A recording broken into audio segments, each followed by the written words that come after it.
Bonjour à tous, aujourd'hui on se retrouve pour une nouvelle vidéo sur un PC Acer.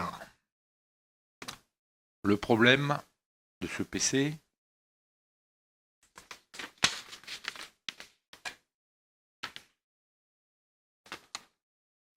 alors, portable Acer sans alimentation, symptômes, données importantes, ne démarre pas du tout. 19 volts, ok, mais ne s'allume pas. Voilà. Donc ce modèle-là, je le connais quand même, je le vois assez souvent. Et il y a un gros problème de conception sur les étages d'alimentation du CPU. On va dire qu'ils sont mal dimensionnés pour fournir une alimentation parfaitement stabilisée au CPU. Alors, ce modèle-là, il existe en i3, ce qui est le cas de celui-là. Il existe en i5, il existe en i7, et c'est quasiment à chaque fois tous le même problème, quel que soit le modèle du CPU. Les CPU, ils finissent détruits. i3, i5, i7, c'est la même chose. Donc je veux bien que Intel a fait des erreurs sur certains composants, mais là i3, i5, i7, faut pas abuser. Là c'est vraiment quand les étages d'alimentation du CPU, c'est du grand n'importe quoi. Et il y a rien. Il y a je vais le montrer sous le microscope, mais c'est franchement ridicule. Donc pour l'instant, j'enlève même pas la carte mère parce que si le CPU est mort,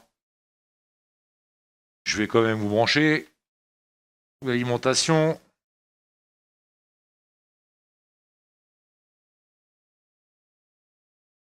C'est branché 0,001.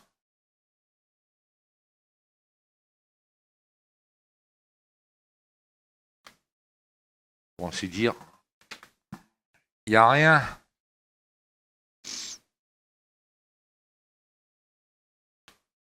Donc le fameux étage d'alimentation.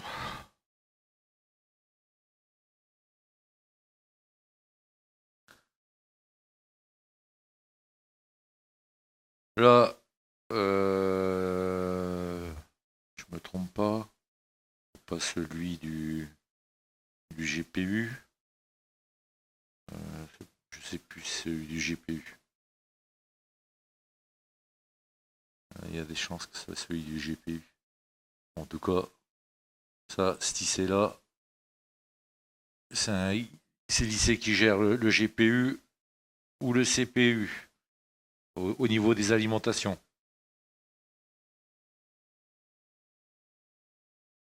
Et les étages d'alimentation pour le CPU, voilà. Voilà. Tout est divisé par deux. Ils ont mis le minimum de ce qui est conseillé, j'en suis certain, parce que les CPU. Donc je disais donc, il y a des fiches techniques sur les CPU, Intel, on en trouve, où on trouve les préconisations des lignes d'alimentation, comment elles doivent être conçues, avec le nombre de condensateurs, le nombre de MOSFET et les valeurs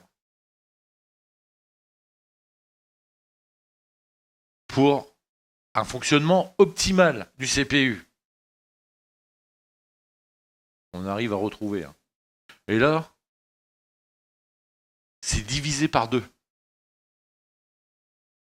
les étages de puissance, là, de tension, pour le CPU, ils sont divisés par deux. C'est garanti. Et donc, la maladie, souvent, le CPU, il tient pas longtemps. Ça devient instable. Les lignes, vu que c'est divisé par deux, les étages d'alimentation, c'est pas linéaire et ça fournit pas les tensions. On va dire que ça prend du retard à se stabiliser et le CPU, à chaque fois, on va dire que c'est lui qui encaisse toutes ces variations de tension et d'ampérage. Et à chaque fois, ça dégage. J'en récupère sur ces modèles-là, bien souvent, 1 sur 4. Tout ça pour des étages d'alimentation mal dimensionnés, des économies, de bout de chandelle, pour finir avec un CPU détruit qui va coûter, qui va rendre la réparation quasiment à chaque fois trop cher et refusé. Normal. Donc, par expérience,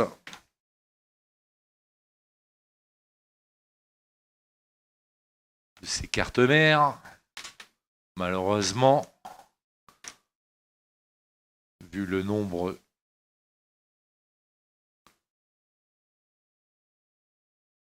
de mauvaises surprises qu'on a déjà eues, je vais prendre continuité. On est bon. 50 ohms.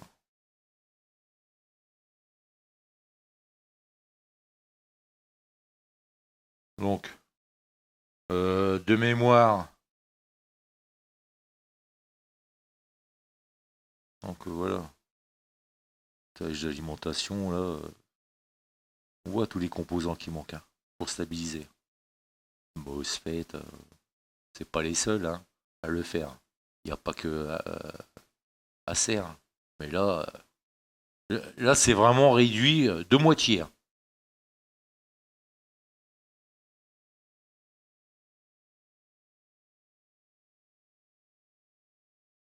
Bon, on va passer sous le microscope.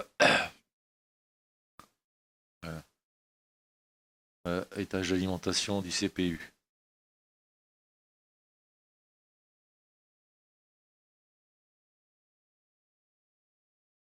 On voit, hein. Il y a l'emplacement pour plein de composants, mais. Et i3, i5, i7, même punition, hein. Ils meurent tous. Donc, on ne fera pas croire que c'est un défaut du CPU. Hein. Un défaut sur la conception d'étage d'alimentation et mal dimensionné pour bien stabiliser, ça oui. Ça, j'en suis convaincu, oui.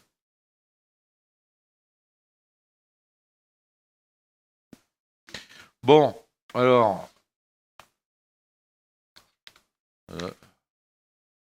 Il n'y a pas de schéma, mais. On connaît déjà par cœur. IC de charge, il est là. Ça. Bobine, l'inducteur. Pour charger la batterie. Normalement. Voilà. Celui-là, normalement, c'est le 5 volts.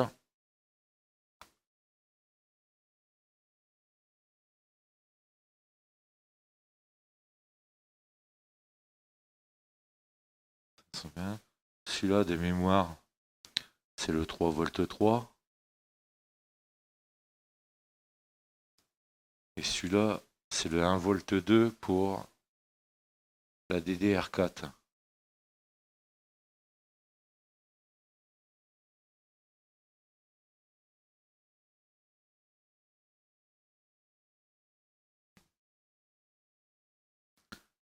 Étage d'alimentation.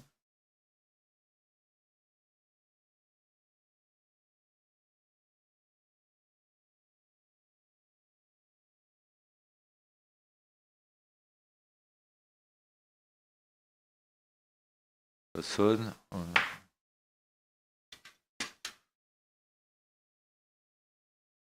Non, décharger les condensateurs.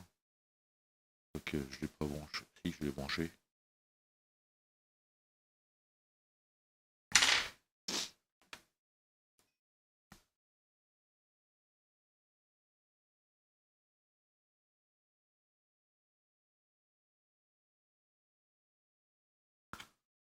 Alors là, ça sonne. C'est pas normal.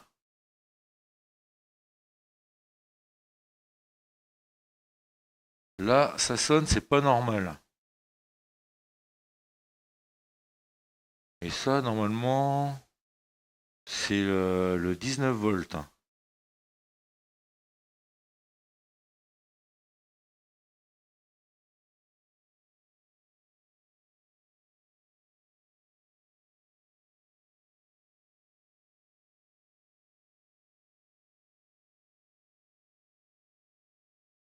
5 volts, je crois pas. 3.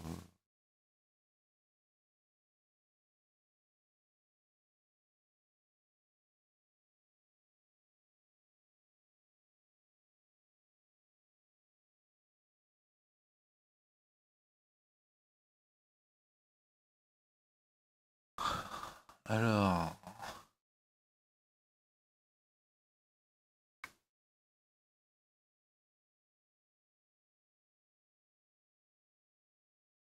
là, il indique le plus.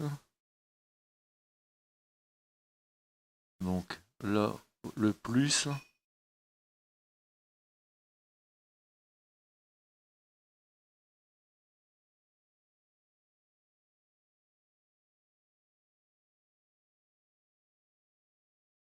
Deux, trois, deux, deux.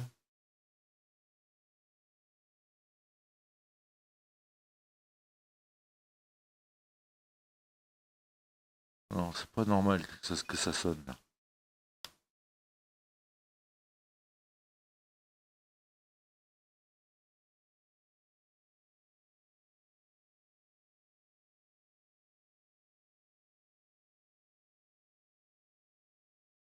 Alors, qu'est-ce que j'ai besoin? Alors, là, c'est pas normal. Là, c'est le plus. Voilà, ça sonne. Donc c'est pas normal.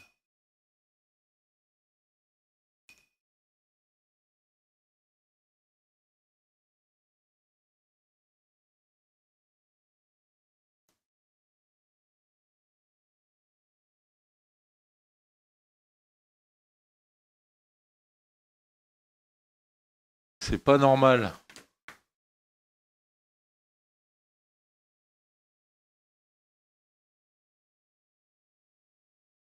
Alors, je sais pas si c'est un MOSFET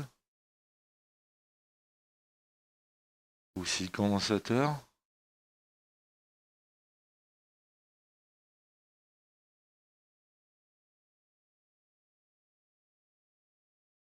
Ouais. Bon, on va injecter du courant. Ça, c'est une ligne 19 volts, j'en suis sûr. Et certain.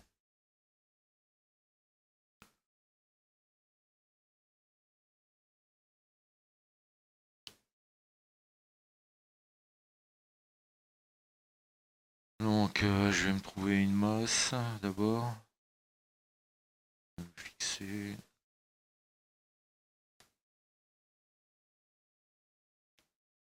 Voilà.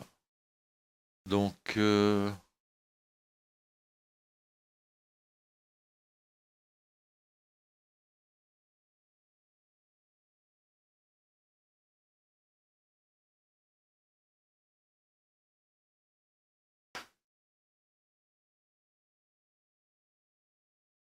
1 volt.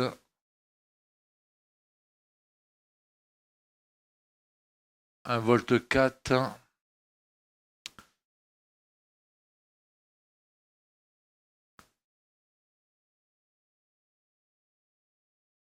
3 ampères.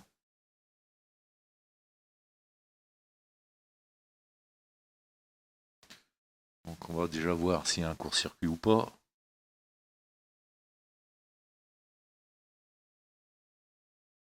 « 2 ampères.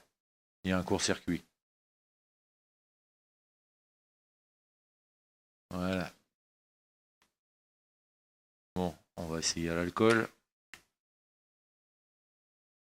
En tout cas, il y a bien un court-circuit.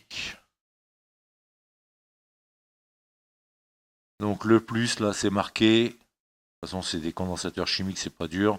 La partie noire, c'est la masse. GND. L'autre partie, c'est le plus. Je mets l'alcool.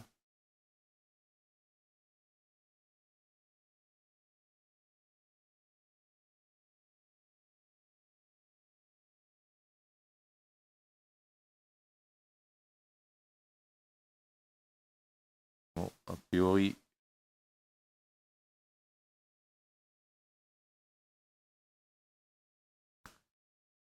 j'ai perdu.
Moi, je le vois pas pour l'instant.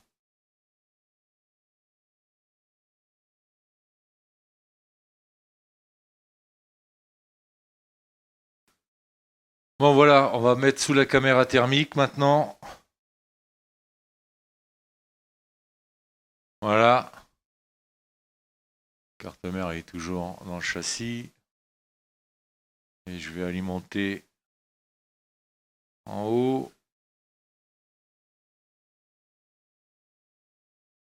On ne voit rien au niveau de l'étage d'alimentation CPU qui chauffe. On va bouger. Ah bah voilà. Ah bah ouais, c'est du 19 volts aussi, mais j'aurais plutôt pensé que c'était sur l'étage d'alimentation CPU. Hein.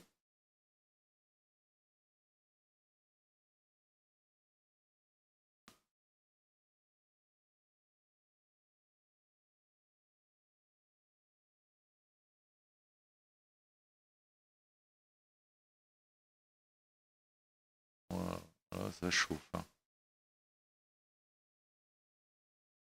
Là, ça chauffe. Sérieusement.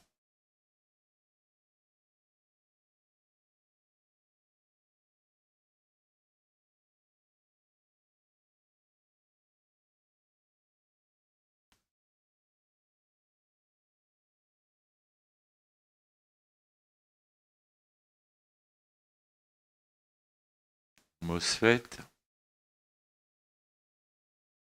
ou condensateur.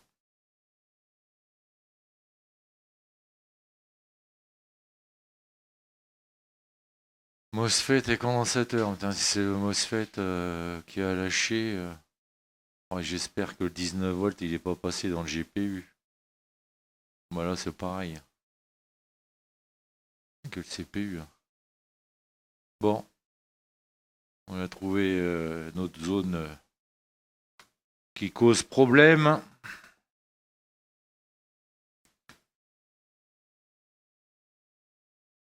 On va le regarder sous microscope.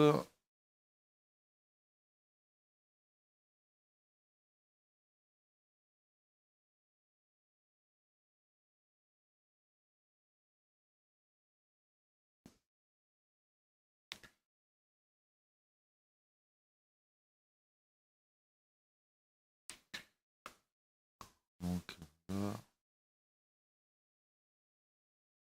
Ah, on a de la chance. Condensateur.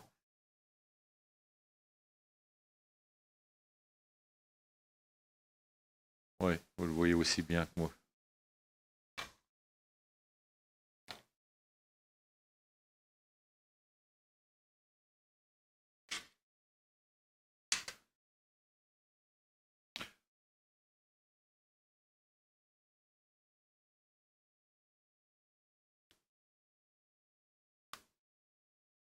Voilà.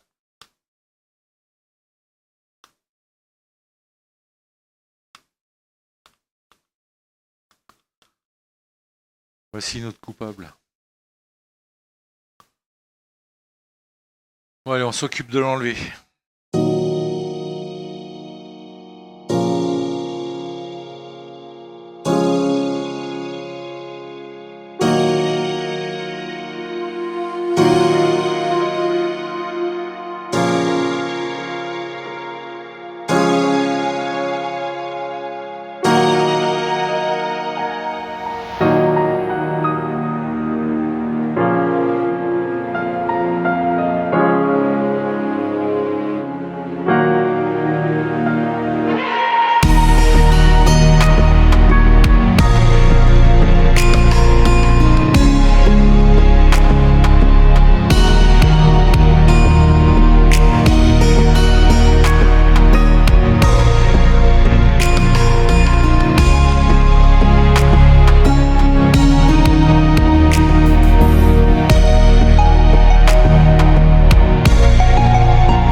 Brancher la batterie.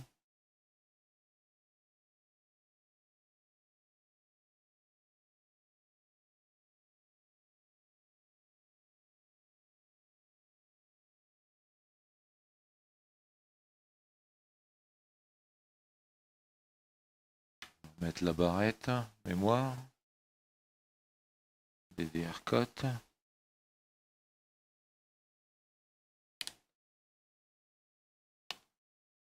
Ah bah oui, c'est vrai. Il charge pas, c'est normal. Il y a un interrupteur.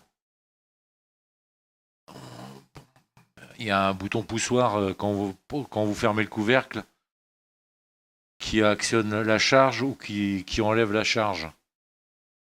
Donc normalement, si j'appuie,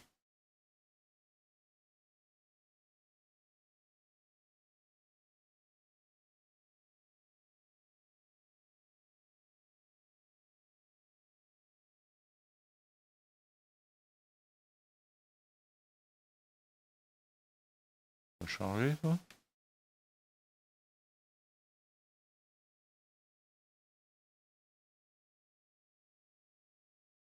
veut pas charger. Bon, soit là. Hop. Si je rebranche la batterie, ce sera mieux. Voilà. Maintenant, j'appuie sur le bouton poussoir.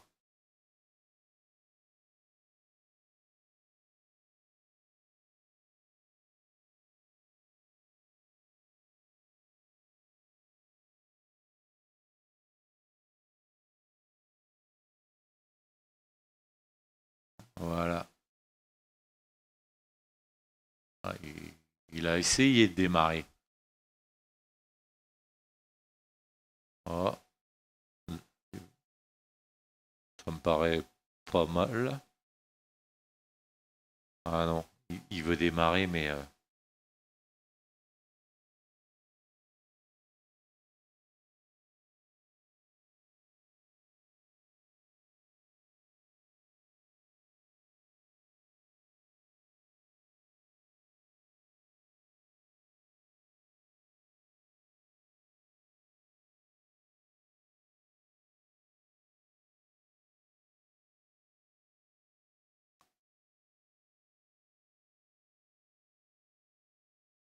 puis et en plus, je suis en train de me dire, est-ce que c'est une séquence de démarrage ou si c'est la batterie?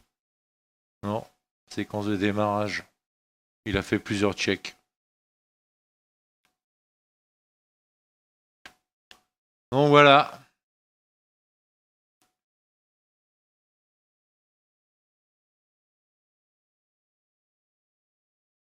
« 706. 706. Il a fait plusieurs checks pour démarrer. Puis il y a le fameux bouton poussoir que j'ai complètement oublié, qui était équipé. Mais normalement, c'est pour charger. Et ça, c'est pour faire un reset. Si j'appuie dessus, normalement, ça va le couper. Ce qui est bien le cas.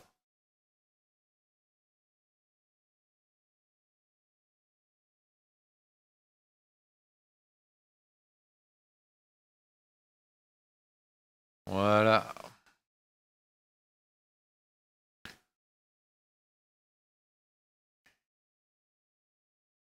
Ouais, ça a fait un petit peu des bugs un peu partout, hein. Donc, enlever la pile du BIOS, enlever la DDR4, appuyer sur le bouton poussoir qui normalement, qui c'est pas normalement, c'est même sûr, active la charge batterie. Je sais pas à quel niveau elle est la batterie.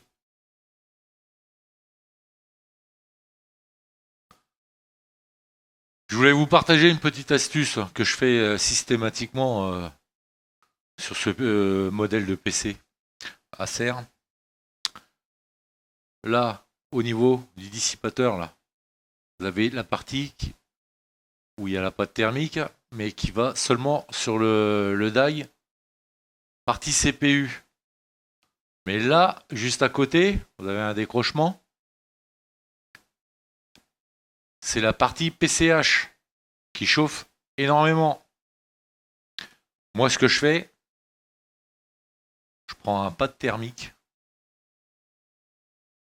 et je le mets en continuité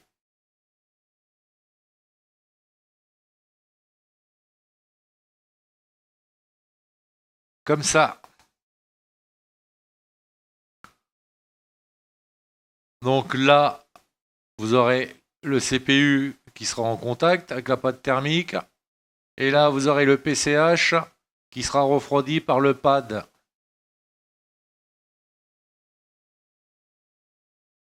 Vous pouvez mettre légèrement de la pâte thermique, mais un filet fin sur le die du PCH. Mais là, on va dire que ça va prendre tout l'ensemble et ça va l'aider à refroidir, ce qui n'est pas négligeable. Et ça pourrait éviter des éclatements du PCH. Donc il y a un petit décrochement là, on le voit bien. Le pad, il passe parfaitement. Vous prenez un pad de la même épaisseur qui dépasse pas la partie cuivre pour pas faire une surépaisseur, et c'est-à-dire qu'il va s'écraser sur le die, mais là ça sera pas bien en appui sur le die du CPU. Donc même épaisseur, mettez à pâte thermique et là vous aurez tout l'ensemble qui sera refroidi. Voilà, petite astuce que chacun appliquera s'il trouve ça intéressant, mais ça l'aide à refroidir. Bon voilà, on a fait l'entretien, on a remplacé la pâte thermique avec le petit pad qui vient recouvrir maintenant le PCH, le die du PCH.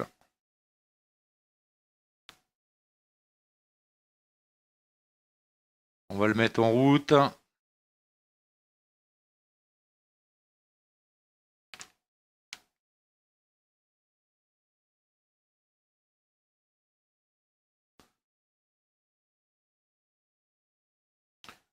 Alors, notre 5 volts, c'est celui-là. C'est bon. 3 volts 3. Quand on démarre, qui est présent seulement quand on démarre. 3 volts 3.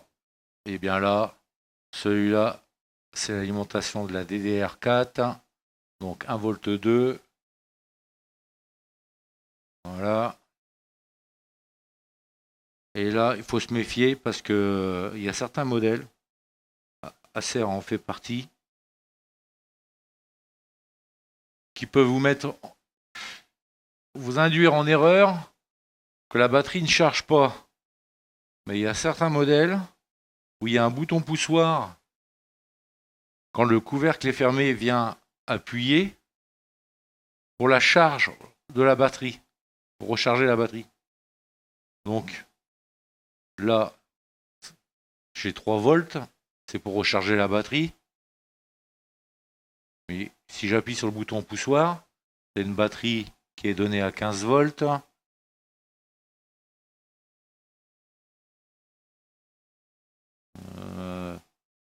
15 volts 2.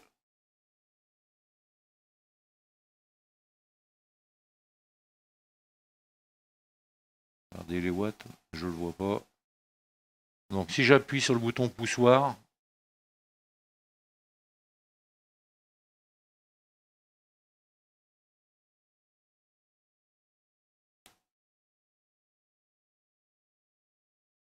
voilà, 17 volts.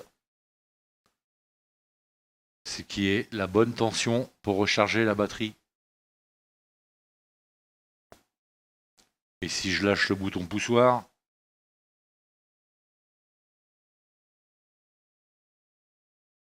on rechute à 3 volts.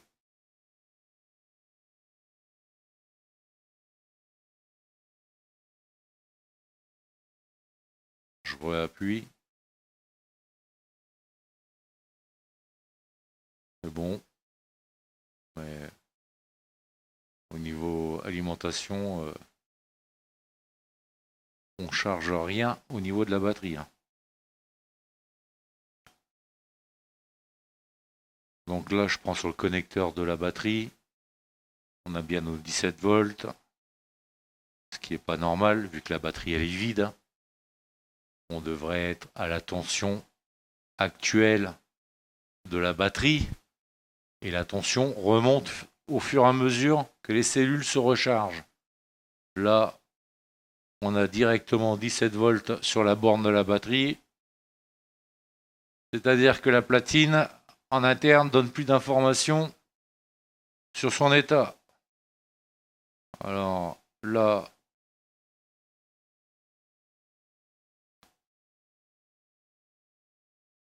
0,67, ça correspond au signal détection batterie.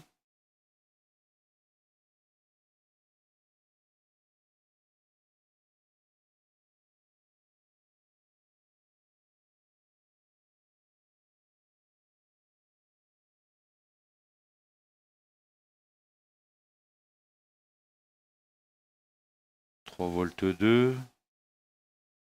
3 volts 2. Ça c'est bon. Ouais, celui-là il a 1, 2, 3, 4 fils.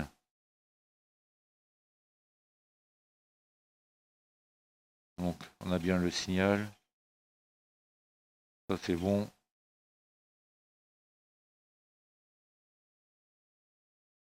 Ça c'est pas bon.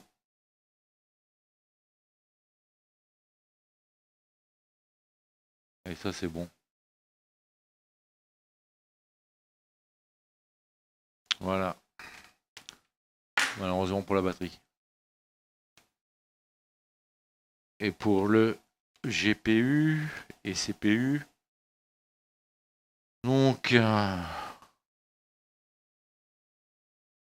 0,913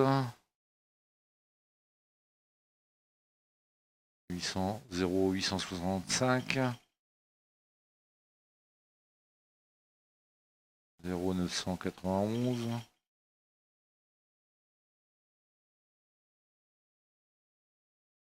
1 volt 32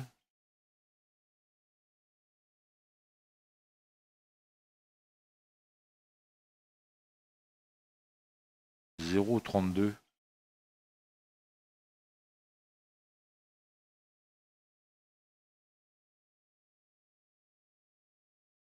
GPU 900 0,900 0,900 1,37, ça c'est la VRAM, alimentation VRAM. Donc tout est bon, sauf la batterie.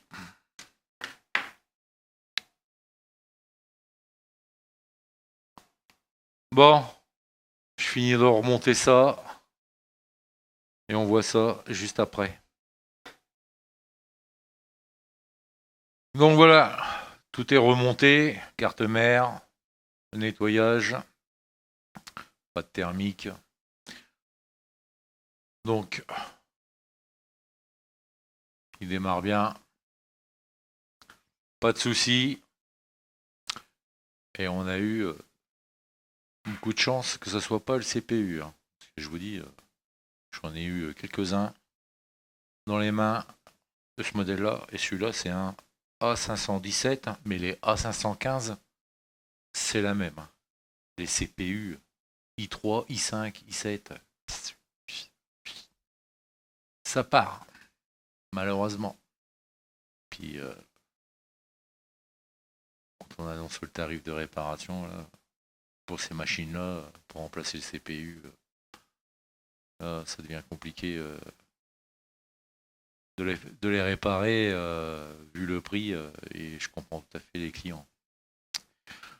Donc, pour celui-là, c'est terminé. En espérant que vous avez appris des choses, que ça vous a plu. Et à la prochaine.